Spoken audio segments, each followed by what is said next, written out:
All right, we've got another battle for the ages this week, guys. You know, there's been a lot of great frontmen in rock, some with amazing voices, and some who made up for their lack of vocal prowess with pure peacocking. This week, it's that battle of rock's most styling men who strutted their stuff. Who strutted their stuff better, Tyler or Jagger? Inquiring minds want to know. You're listening to the Loudini Rock and Roll Circus, changing rock history one podcast at a time.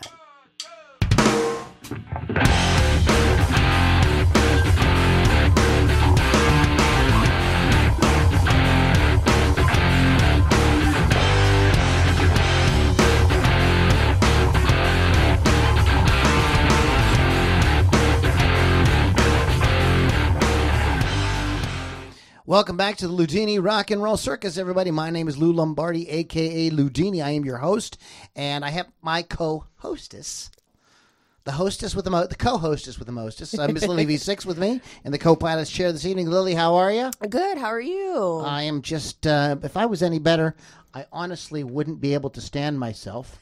Wow. Let's make sure that Lily has enough. Can you hear me now? There we are. Okay, we were a little low, little light on the gain there, little light Lloyd.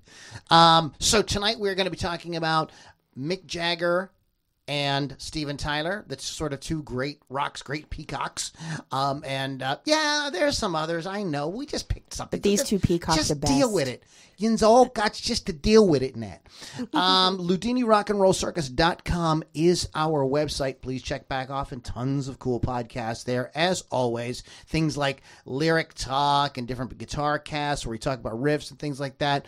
I've got a private group that you guys can get a part of. It's a cool community of people that love great guitar-driven rock. You can find out more about that at LouLombardiRocks.com. Just let you right in, hit the button, king, bang, goom, and you are right in with all the cool folks. You're in the in crowd. Don't you want to be cool? Everybody's doing it right.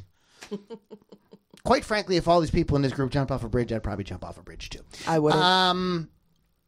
Also, I want to. We have a couple of sponsors we need to mention. First of all, as always, Wolf's Customs. We love Wolf's Customs. Wolf'sCustoms.online. Why in the hell would you play a boring looking guitar when you can go to Wolf's Customs and he'll do a custom paint job? You got to go to the website and check out some of the beautiful work that Chris Thunderwolf Dotson does. He does amazing stuff. I've got a guitar here. I'm going to get to him. I'm going to have him do something for me on it very soon, and hopefully have that to show you guys who watch the video portion of this. So that's wolfscustoms.online. Also want to call your attention to the notes. If you're watching this in different places or you're listening to it on Podbean or whatever, we are also sponsored by Jam Play. We play great guitar-driven rock on here, and if you would like to be a guitar-driven rocker, or maybe you just play for your own enjoyment and you want to get a little better, or you want to, brush up on some riffs or get your technique a little bit better, just follow the link in the description, and you're going to get a discount. They're running a discount now through the end of the holidays. We have that coupon code for you there, and you can just follow the link there, and you can get right in and get yourself some Jam Play and learn to jam. So, Lily, what is going on with you? I need to add a band to our list. So while I'm doing that, why don't you tell the folks at home what in the world is going on? Okay. So Friday, I went to the tribute band for Journey called Escape. They were really good. They did all Steve Perry songs. And before them, though, who I want to note is a local band called Travolta. They are 16-year-old children who play amazing music, guitar-driven music. You need to check them out, Lou.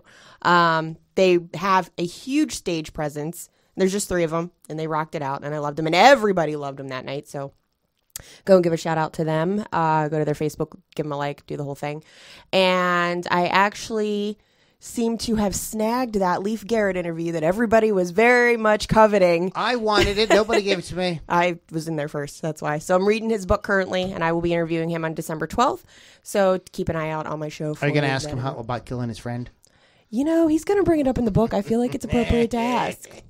This is sort of a confession book so far. It's really great. Well, the thing of it is I was talking to some other podcasters about a week ago, Dave Hooper and Mike Huberty and a couple of those guys, and we were talking about how do you deal with it when you have to interview somebody who has a kind of questionable thing in their past.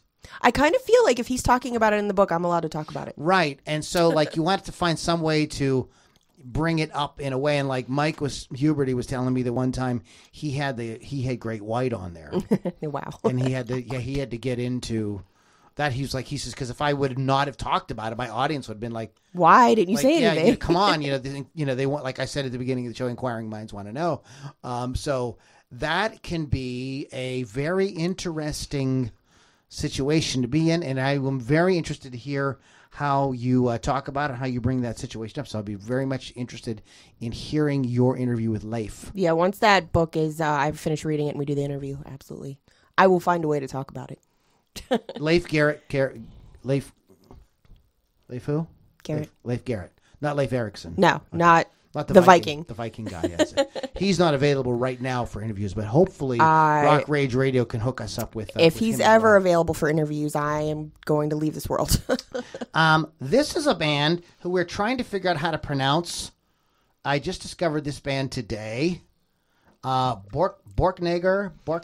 I'm going to say Borknagar. Borknagar or just Borknagar. Because I like it better. But they put out a record this year, and my buddy, the drummer in my band, Drew Kerr, sent me this today and said, you need to check these guys out.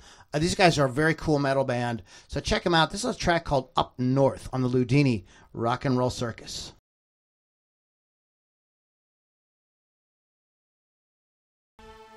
Wow. I think that is just freaking amazing. Lily and I were talking during the song, and I was saying that the sort of first thing that I thought of when I heard it was a sort of Deep Purple influence there with the organ, with the heavy guitars. I love the melodicism of it. And yes, it's a longer tune. I try not to play real long ones on here, but I was just so blown away by that today that I said, screw it, we're going to play this one. I feel like we can make exceptions. Yeah, no. It's not a hard rule. It's just like, typically I try to like keep them down, but you can go to Borknagar.com. Let me spell it for you. Like Bork. Borknagar. Nagar. Yeah, Borknagar. Like the Swedish chef Bork. The A would be long because there's only one. Yeah, that's why. Thing at one consonant after it like that, so it wouldn't be Borknagar. It's Nagar. Or Nagar. Or Nagar. Well, in any case, if we say it wrong, please tell us. Yeah, Borknagar.com. Straight up. So check out. We got some cool stuff coming up for you, too. I'm going to play a song from my last record that I don't play very often in a little bit, but I have a guy that we're going to play in a little while, Caleb Johnson, who I believe was a contestant on American Idol. Okay. And it's really good. It's like a southern rock thing. I think you're going to dig it. Okay. And, of course, Sons of Apollo just released a new record. And we're going to play that as well on the outro. So, Jagger and Tyler. I want to say Jagger Richards. It's not Jagger Richards. It's Jagger Tyler. Two different bands. So, what do we got? How are we going to start? We're going to give a little background. I'm just going to give my speeches. Your speeches. Yeah. I got lots of things. Speech. Shut up. Shut up. Who do you want me to start with? Shut your mouth. I mean, they're both old. Don't be a wise guy. I'll knock you in the teeth. We'll start with Jagger. Yes. Wow. Oh my God. It smells like peanut butter. Did you seriously? Yeah, it was bad. Did you seriously? Yeah. I nuked us. Oh my God, I'm going to kill you. You wouldn't even know until I said something. But it smells kind of like peanut butter. You know what I ate today? Peanut butter? No. After I actually didn't eat any peanut butter. After I had this massive workout, and after I got done lifting, I had a complete cookie. You ever have a complete cookie? No, and I don't want one. You can't eat, you shouldn't eat them, all the time or, a lot of them because they've got sugars up. But if right after weightlifting, you need everything that's in it to kind of, it promotes muscle building, but it tastes really freaking yummy. So a shit cookie is what you had. Not a shit cookie. Hey, watch it. Watch the language. Shit is not a bad word. Anyway, I could say far worse. We're going to start with Mick Jagger. You can interject whenever you feel the need, if you'd like to. But Sir... I think I already did. Thanks, I'll be here all week. Sir Michael Philip Jagger, born July 26, 1943. Michael Phillips Jagger. He is an English singer, songwriter, actor, and film producer. And if you don't know this, you need smacked. But who has gained his fame as the lead singer of the rock band The Rolling Stones. That's who he sings with. I knew he was in some band. Formed in 1962. So his career spanned over 5 decades. He's been described as one of the most influential frontmen in rock and roll history. He has a distinctive voice and has tons of energy on the stage. He is notorious for his romantic relationships, which I'll talk about a little later. He, along with Keith Richards, have written... Speaking of cock. He, along with Keith Richards, have written a majority of the songs for the band. He began a solo career in 1985 with mixed reception. Critics liked She's the boss. Yeah. I bought that on cassette. He was inducted into the Rock and Roll Hall of Fame in 1989 with the Stones, which neither one of us really care about, but I like to add it in there. Together with the Stones and his solo career, he has reached number 1 on the charts with 13 singles, 13 number 1 singles, top 10 with 32 singles, top 40 with 70 singles. He was knighted in 2003 for his services to popular music, which, I don't know, seems kind of like BS to me, but that's okay.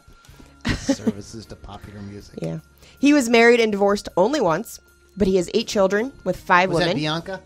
That was Bianca. Yeah. I mean, technically, he was technically married to Daryl, but... Daryl Hall. Yeah. Daryl and his other brother, Daryl. The noted... Actually, no, he wasn't. Yeah, wife Bianca Perez Mora Marcias from 1971 to 78. His partner, it's Jerry Hall, I lied. Jerry Hall, 1978 to 1999, and unofficially married from 1990 to 1999. He had a relationship... Well, stop. What do you mean? Oh, these will overlap, by the way. What do you mean unofficially married? They said they got married in an unofficial sort of ceremony in, like, Hawaii or some BS. So what, like George Harrison married something them with like some, that. like, Yeah. Maharishi? They considered themselves married. Nobody else really did. So that's what that means. He had a relationship with Marianne Faithfull, who was... But he was not who he's not faithful to. Exactly. Ah!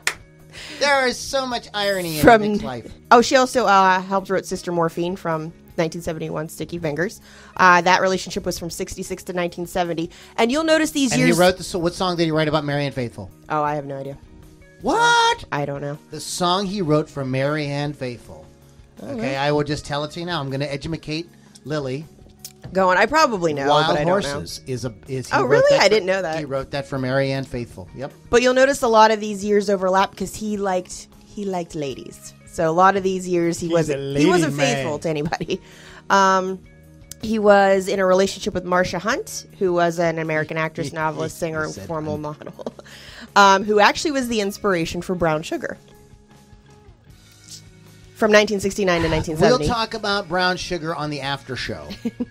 He had an affair with B.B. Buell. B.B. Buell. The famous Playboy model and then model later on from 1974 to 1976. He had an affair with Carla Bruni, who was an Italian singer and model from 1991 to 1994. He had an affair that caused the Hall breakup with Luciana Jimenez, who was a Brazilian model. The what breakup? The Hall breakup. Oh, with the Jerry Hall. Yes. He had a relationship with Sophie Dahl, who was an English model from 2000 2001. Like, if you're with Mick Jagger, what do you think is going to happen? You should probably know. Anyway, there were 3 more relationships, and now Melanie Hamrick is his latest. Says he's still with her. But Andy Warhol painted a series of silkscreen portraits of him, one of which you can actually find in the Hard Rock in Pittsburgh. Pretty cool. Cecil Beaton photographed his naked butt and sold it to Sotheby's in 1986 for $4,000. Nice. So these are just fun facts. He is one of the contenders to Carly Simon's song "You're So Vain," a song he also sings backing vocals on. Could have been a contender. He's alluded in the song "American Pie" by Don McLean about the Altamont tragedy, and Maroon 5 sang a song about him called "Moves Like Jagger." Oh, also the Kesha song "TikTok." He's mentioned in that. I have heard the other person. There's a candidate for "You're So Vain," and I think that this is who it's really about. Is her husband, James Taylor. Yeah, probably. Because as much as James is an elderly gentleman now, plays acoustic guitar, and like your parents and grandparents go see him at like, the Symphony Hall, and they all sit there. I ain't paying $95 for a nap. When James was a young man, even though he sang all those beautiful acoustic songs, he was a wild ass. He was also he also loved drugs, and he loved to party, and he was considered a good-looking guy and had no problems getting the ladies. So I have heard Carly Simon say that allude about to the him, fact too. that it could be about him. It is awesome though that a lot of people think I think the reason why so many people think it's about Mick Jagger, and he is a good contender for it, but he does sing on the song. Yeah, so that's why he might not be. Yeah, but he does sing the backing vocals. So there's a kind of but that's a really fun song. Did you ever watch Celebrity Deathmatch when it was on? No, I haven't. Okay, so that's the claymation fighting of two celebrities. Oh, yeah, yes, I have seen it, yes. Well, there was a claymation fight between Jagger and Steven Tyler. Whoa. Jagger actually wins the fight by stabbing Tyler in the chest with his tongue. I remember that one, actually. He's a patron of the Mick Jagger Center, which sponsors music in schools. He came up with Jagged Innerworks to cover the sport of cricket. He's an avid fan of cricket, so now he sponsors cricket games. The sport, not the insect. No, the sport. It said that Jagger's performance style opened up definitions of gendered masculinity and so laid the foundations for self-intervention in sexual plasticity. He did it first, but, I think guys like David Bowie took it to another level. And Rod Stewart as well. Yes.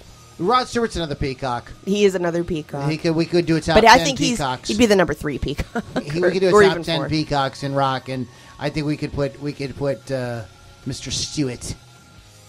His voice has been described as a powerful tool for communicating feelings to his audience, which he had an effect on ladies, so that definitely would be a thing. Stephen Van Zandt wrote that the acceptance of Jagger's voice on pop radio was a turning point in rock and roll because suddenly Van Morrison and Bob Dylan weren't so weird. So I get that. That's the thing, and this is something that a lot of people don't get about a lot of people who are so used, older people, younger people who are used to, 40 years, 50 years of rock with all the different types of vocalists we've had out there. People didn't understand when Jagger came out, it was very different sounding, and also he is not. I mean, a lot of people. I mean, I think he would admit himself he isn't like the greatest. I'm making air quotes here for those of you who are just listening, quote unquote singer. You know what I mean? He doesn't have a voice like Steve Perry. Right. He doesn't have a voice like Meatloaf.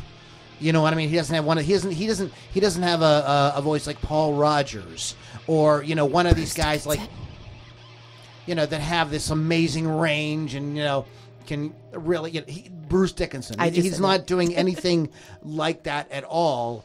He has it's very different. What he does, he has a thing that he does, and he makes the absolute most out of that. And it's a real lesson in taking what you got and using it and using it and using it. And there's a lot of artists that came after him that really took that lesson. One of them being Kurt Cobain.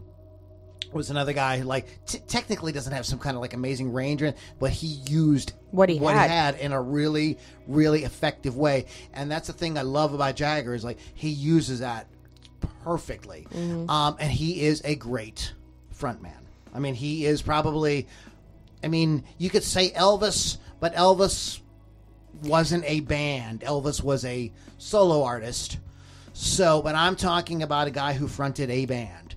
And I mean, Jagger was really that first guy. The Beatles were all played instruments and were kind of doing that sort of thing. But in terms of a guy on front, I feel like they didn't have a front band or a front man. He kind of founded that. He kind of started that. The sexy singer out front who gets everybody excited. He's peacocking, prancing, dancing. He had his own way of dancing. Yeah. So it was very peacock-like, actually. He was also in 26 films, including Sympathy for the Devil, Gimme Shelter, and The Bank Job, and 4 solo albums, 25 Rolling Stones albums, studio albums, and his net worth is about $360 million. But with that said, he is like we've said, he's an amazing frontman. He came up with the whole concept of it, and he peacocks very well. He's peacock. I've seen him live too. He does peacock. No, he's amazing. I mean, there's nothing, he's the guy that started. And some of the comments we got today when we were polling you guys was the fact that Jagger did it first. That isn't true. That isn't the question. That is not the question. That is not necessarily the question here. 6 months or so ago, I did a podcast on the most influential guitarist in rock, and everybody was mad because the person I said wasn't the greatest. I wasn't saying the greatest. Influential. I was saying most influential. So keep that in mind as we continue. This is Jesus Talk by Lou Lombardi's Strangelove. We're going to come right back and talk about Steven Tyler.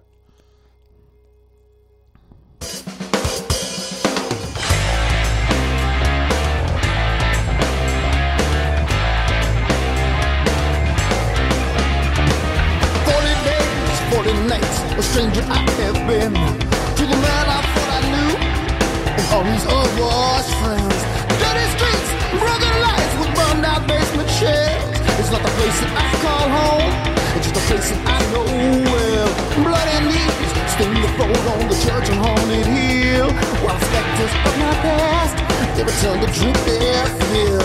And in my time of dying led to the gallows pole. She kissed my lips and spoke those magic words and made me whole. Let me talk to Jesus. We'll talk to Jesus. Let me talk to Jesus. Talk to Jesus. We'll talk to Jesus. Let me talk to Jesus. We gotta talk to Jesus. Talk to Jesus. Late at night on the road from the house of broken dreams. Well, I met that holy 12 from the valley of the kings. With their tongues of fire, they singed my heathen ears. They spoke those magic words, but I did not want to hear. We'll talk to Jesus. Let me talk to Jesus. We gotta talk to Jesus. Talk to Jesus. We'll talk to Jesus. Let me talk to Jesus. We gotta talk to Jesus. Talk to Jesus.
All right, everybody, Lou Lombardi's Strangelove. You go to loulombardimusic.com and get yourself a little bit of something right there.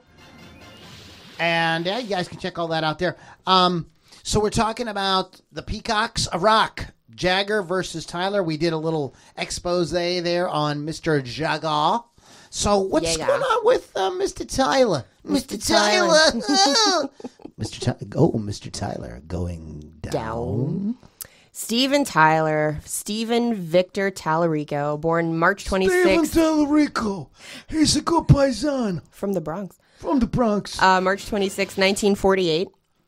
For those of you who don't know, American singer, songwriter, actor, and former television panelist, best known as the lead singer of Boston-based group Aerosmith, formed in 1970, so that's 8 years after the Stones. So just for comparison. He also plays the harmonica, piano, and percussion for the band. Actually, he started out as the drummer. I don't know if you knew that. I knew that a long time ago. Make you go, Yeah, he wanted to always be a drummer. Not a frontman necessarily. So that's kind of an interesting fact. He is best known as the Demon of Screamin', and if you've ever heard him sing, which hopefully you people have, you would know why. Very few people can actually mimic a lot of Aerosmith songs because of the way he wails. And he's also known to have an onstage acrobatic performance that has gotten him injured and forced me to miss shows because they cancel them. Tyler. Anyway. He dresses in bright, colorful outfits with his trademark scarf on the microphone stand. In the 70s and 80s, he had a heavy drug problem that led to the band's decline in popularity. What? A person in rock music with drug problems? You know. That's completely unheard of. But you know what is surprising to me is everyone like bitched and moaned about his drug problem and he wasn't popular. But then everybody now says, well, they were better when they were on drugs. Of course, everybody's better on drugs. That's what happened to Sam Kinison, you know, right? Yeah. He went on a Howard Stern show after he got clean, and him and Howard and Robin were like, I think you were funnier when you were on drugs. He went back on drugs. Steven went to rehab and collaborated later with Run DMC. No. On the song Walk This Way, which was a comeback for the band, and it worked. See what happens when you start going to rehab? Now you're hanging out with rappers. What's next, Steven? But it worked. Their comeback worked. Did you hear? He did a country thing, too. Well, we're not going to talk about that. Embarrassing. In the wake of the new success, Tyler emerged as one of the most enduring rock icons. And since the late 1980s, he had said several solo endeavors, including guest appearances on other musicians' albums, such as Alice Cooper, Motely Crue, Santana, Pink, and Keith Anderson. He had film and TV appearances, which included 65 of them. Of course, American Idol. Let's not do them all. I'm not going to do them. I don't even have them all. Sgt. Pepper's, Decline of the Western Civilization, and Wayne's World 2. Included in Rolling Stone's 100 Greatest Singers. Ranked third on Hit Parader's Top 100 Metal Vocalists of All Time. Inducted in the Rock and Roll Hall of Fame in 2013 with Aerosmith. Received the ASCAP Award, which American Society of Composers, Authors, and Publishers. I knew you were going to do that. Was inducted into the Songwriters Hall of Fame. Okay. And he actually launched Dorico Motorcycles in 2007 that he designs, and he does charities and all the things. He launched Janie's Fund in 2015 for abused women. Many, many awards. Also a relationship with B.B. Buell, so now I'm questioning if Liv is actually Stevens, but we're not going to talk about that. I was married twice. No. It's the lips, man. No, that is definitely his daughter. There is no question that is his daughter. I mean, and she Todd was told Rundgren was tried to be like a stand-up dude, and she says to this day that he was her dad. Yeah, because Steve was off. Yeah. What did he do? He adopted some chicks just so he could have sex with her. Oh yeah, we're getting to that. He's also been known to be his ladies' man, rock star, but the most controversial is when in 1975 Tyler persuaded the parents of 16-year-old groupie Julia Holcomb to sign over guardianship to Tyler so she could live with him in Boston. They dated, took drugs, he got her pregnant. Abortion, he regrets it later. Was married to Serinda Fox and Teresa Barrick, clothing designer and ex-Warhol model. Relationship with Aaron Brady, got engaged, now broke it off. One solo album, 15 Aerosmith studio albums, now doing Vegas residency. His net worth is about $130 million. He's a Vegas guy now, just like Tom Jones. But his Vegas residency actually tours over on the East Coast. It isn't his Vegas residency. Well, it's Aerosmith. It's Aerosmith's. Okay, it's not like the Steven Tyler show. It is Aerosmith. It kind of is. It's kind of the Steven Tyler it's all original guys. No, I know, but he's the peacock, so that's why he's it's the Steven Tyler show. So anyway, so that's the sort of background on the two gentlemen. Mm-hmm. And what I want to do real quick is run over here. You're gonna run? I'm gonna run. I'll see you later. I got to take off. You gotta go. I got to get going. Yeah, I have things I have to, in places and stuff. So what I want to do is talk real quick about what some of your picks were before we kind of make a decision, because we're gonna decide for you. Sucks, doesn't it? I know. See, actually, usually that's how we are. So John Fox says Jagger did it first. That's not the question. Jason Pinckney said Tyler did it better. Elena de Trois. How do you say that? D'Artois. Prince. Prince is not a choice, but she laughed and she said she knew that. He is a peacock. She said Tyler. Yeah. If we did our list of top 10 peacocks, Prince would be on there. Stanley Leonard Clayton says Tyler. Jason Pinckney, Tyler. Ashley Smash, Jagger all day. There's a band name, Jagger all day. That is a good a good band name.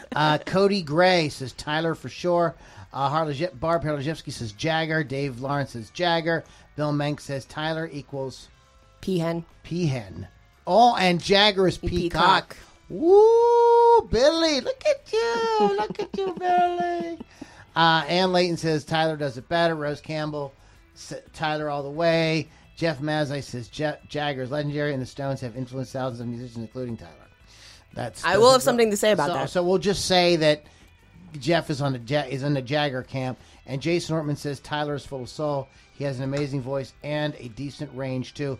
The thing I would like to say about that is that out of the two, in terms of vocal prowess, Tyler technically has the better, sort of maybe like bigger vocal range. I mean, Jagger isn't going to sing something like Dream On. He couldn't. That wouldn't work. He'd be like, Dream On, dream on, dream and your dream come true. Wow. Yeah. There it is. Be something like that, Yeah.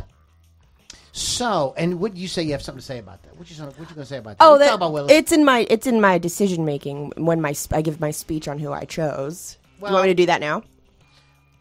Sure. Why drag it out? What do we have? Did we have anybody chime in live or not? People are just actually watching. Can we today. just say some shout outs to those who are watching? I have Josh Montadoro, Brian Genovese, John Fox, Tracy Sampson, Josh Montadoro, and I lost the rest.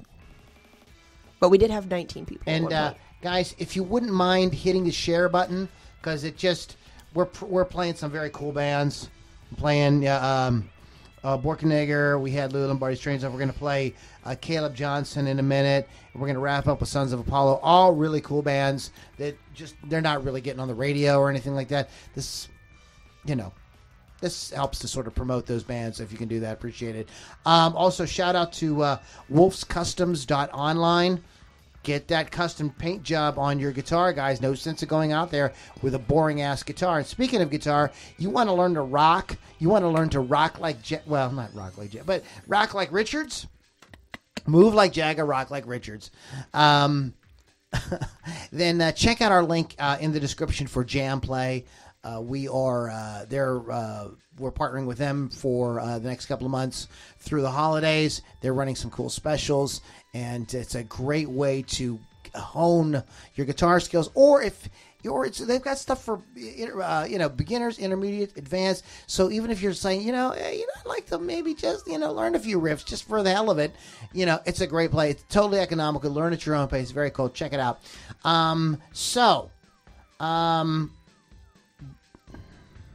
Let's play Caleb Johnson, and then we're going to come back and give our answer. Word. This is Caleb Johnson's Solid Gold. That's not the song, but it's called Solid Gold. Caleb Johnson on Loudini Rock and Roll Circus.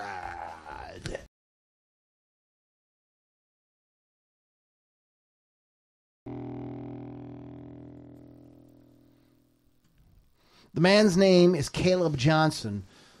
And I think you guys should check him out. I dug that. Don't hold the American Idol thing against him. He's one of those, they get those guys in there once in a while that maybe he was on The Voice. I apologize. I'm not sure. One of those shows. He was on one of those. And they do get some guys in there that will sing rock. They don't usually win, but if you got a great voice, that you get a little bit of props. CalebJohnsonOfficial.com is the website for Caleb Johnson. So, Jagger, Richards. Tyler. He knew he was going to do that too. Tyler Jagger, Tyler Perry. No. Medea. No. Madonna. So it is between Jagger and Tyler. Who is the greatest peacock? We took your opinions on Facebook today, but it's the Loudini Rock and Roll Circus. So we will tell you. We all know lose the peacock. We're going to tell you what. We're going to tell you what to think. So Lily, why don't you go ahead and tell the boys and girls at home what we decided? Okay, what I decided apparently. What we decided, or what I decided, you have your own opinion, is... We decide the same thing. Okay, so first, the king of the peacock starter was Mick Jagger, right? Of course. There's no denying that. We're not saying that. This is not who did it first. And my favorite thing is what people say, well, Tyler's just copying Jagger. Well, probably. He probably is copying, but guess what? And wait a minute. Let me give you an example. Wait a minute. And Steve Vai was copying Eddie Van Halen, but blew him away. Takes it to a whole other thing. So that isn't necessarily... We all have our influences, and you have guys, right, Lily, that come along and take the thing and take it to the next level, right? Yes. And so before everybody gets their shorts in a snit, we're just going to go ahead and say, and what I needed to say is about this was that Tyler, yes, probably copied Jagger at first, but guess what? He made it his own. He made it better. Absolutely. He's the bigger peacock. Tyler wins in my book. Absolutely, he Also is. did a poll at work. Tyler won at work. By a landslide. 6-3. Jagger, a landslide brought you down. Sorry. He's a great front man. Tyler wins. Sorry, guys. I didn't know you were agreeing with me on that. I really thought I was going to have to argue with you on that one. No, I knew you were coming from. We talked about it before. I knew we were on the same page with that. And I do realize that Aerosmith is one of my favorite bands, but I actually was trying to go on the Jagger track for this one. I mean, there's nothing against. I mean, it's just a thing. I mean, I don't know. It's just a thing. It's just a thing. It's just a thing. Don't get. Speaking of great frontmen, I want you guys to hear. I want you to hear some amazing singing. I really want to kill you right now. I'm going to I don't know what this background music came from. I'm just somebody who was smoking some crazy stuff put this on. But I want you guys to check out this singing. I can't. And I want you guys to tell me, I think this might be the greatest singing ever. This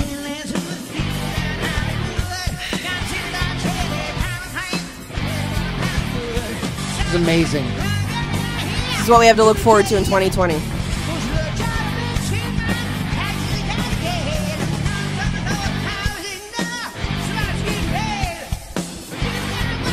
Do you even know what song it is yet?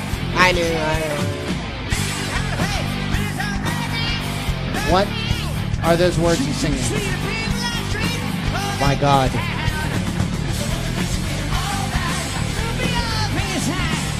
Here's the thing. Okay, wait a minute. Before we do that, before you go, here's the thing. I want you have to hear some of the comments. Oh, God. Okay, okay. So everybody, this is a YouTube video. Everybody is commenting, saying nasty things about Vince Neil. But some of these comments are priceless. You guys are awful. I'm quite impressed with this. He didn't stop to eat once. Wow. Vince is one of those few people that looked healthier while they were still one on of those drugs. stay on drugs situations. Here we go. Guys, it's too much. Guys, let's stop criticizing. He's obviously got enough on his plate.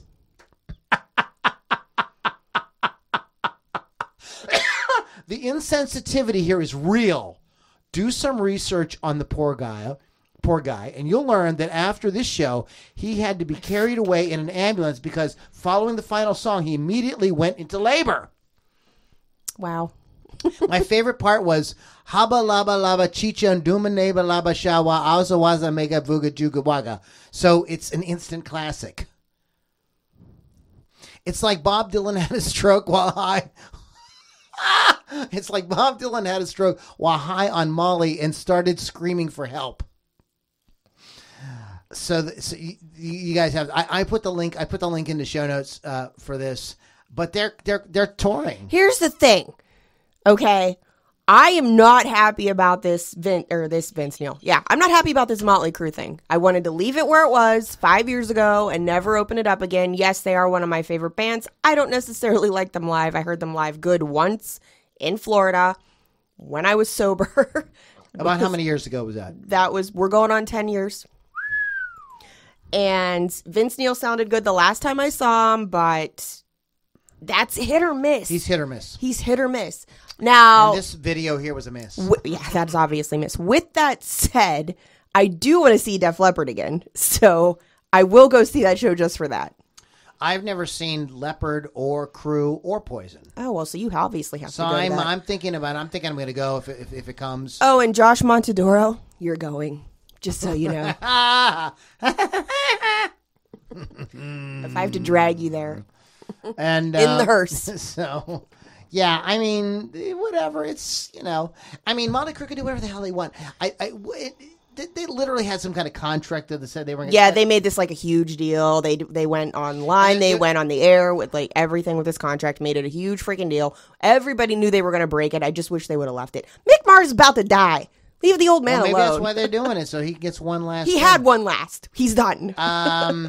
Also, so I know some of you guys were upset. There was a thing that came out today about Eddie having to be hospitalized, having some reaction to medication. First of all, it's TMZ.